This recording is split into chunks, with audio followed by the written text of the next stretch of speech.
বাংলাদেশের প্রধানমন্ত্রীর সাম্প্রতিক মালয়েশিয়া সফর ঘিরে আন্তর্জাতিক অঙ্গনে শুরু হয়েছে তুমুল আলোচনা। প্রশ্ন উঠেছে, এটি কি শুধুই একটি কূটনৈতিক সফর, নাকি এর আড়ালে রয়েছে আরও বড় কোনো কৌশলগত পরিকল্পনা? কিছু আন্তর্জাতিক এবং ভারতীয় সংবাদ মাধ্যম দাবি করেছে, বাংলাদেশ ও মালয়েশিয়ার মধ্যে সম্ভাব্য প্রতিরক্ষা সহযোগিতা নিয়ে আলোচনা হতে পারে। যদিও এখন পর্যন্ত ঢাকা কিংবা কুয়ালালামপুর কোনো পক্ষই এ বিষয়ে আনুষ্ঠানিকভাবে কিছু জানায়নি। কিন্তু আনুষ্ঠানিক ঘোষণা না থাকলেও কেন এত আলোচনা? কেন দক্ষিণ এশিয়ার নিরাপত্তা বিশ্লেষকদের নজর এখন এই সফরের দিকে?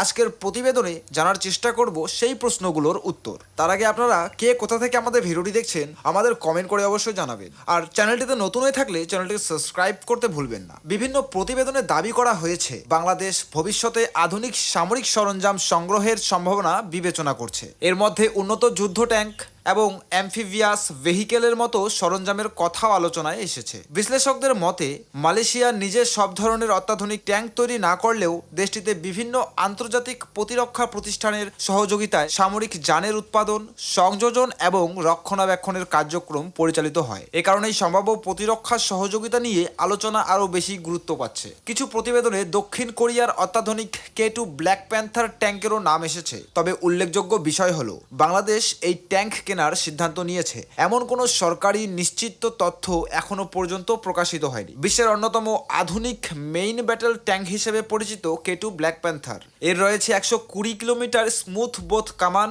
উন্নত fire control system, digital sensor এবং অত্যাধুনিক নাইট ভিশন প্রযুক্তি।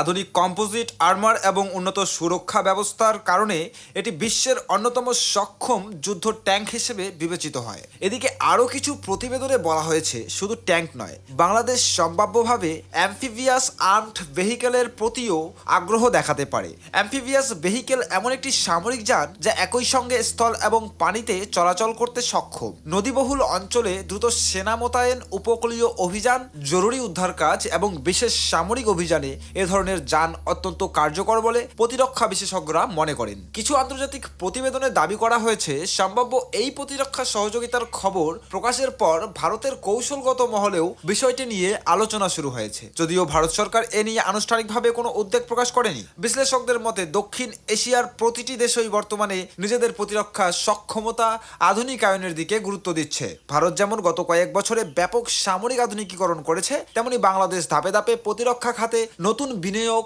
ও সক্ষমতা বৃদ্ধির উদ্যোগ নিচ্ছে। এই প্রেক্ষাপটে বাংলাদেশ ও মালয়েশিয়ার সম্ভাব্য সহযোগিতা নিয়ে বিভিন্ন সংবাদ মাধ্যমে নানা ধরনের বিশ্লেষণ প্রকাশিত হচ্ছে। কেউ বলছেন এটি ভবিষ্যতের কৌশলগত অংশীদারিত্বের ইঙ্গিত, আবার কেউ মনে করছেন বিষয়টি এখনও প্রাথমিক পর্যায়ের আলোচনা মাত্র।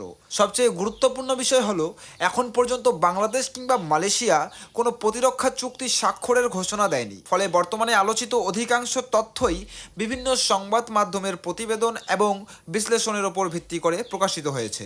তাহলে প্রশ্ন থেকেই যাচ্ছে, মালয়েশিয়া সফরের আড়ালে কি সত্যি নতুন কোনো প্রতিরক্ষা সমীকরণ তৈরি হচ্ছে? বাংলাদেশ কি ভবিষ্যতে আধুনিক সামরিক সরঞ্জাম সংগ্রহের পথে বড় কোনো সিদ্ধান্ত নিতে যাচ্ছে, নাকি পুরো বিষয়টি শুধুই আন্তর্জাতিক গণমাধ্যমের জল্পনা? এসব প্রশ্নের নির্ভরযোগ্য উত্তর মিলবে তখনই যখন সংশ্লিষ্ট দেশগুলি আনুষ্ঠানিকভাবে তাদের অবস্থান জানাবে। ততক্ষণ পর্যন্ত এই বিষয়টি আন্তর্জাতিক কূটনীতি এবং প্রতিরক্ষা বিশ্লেষণের অন্যতম আলোচিত ইস্যু হয়েই থাকবে।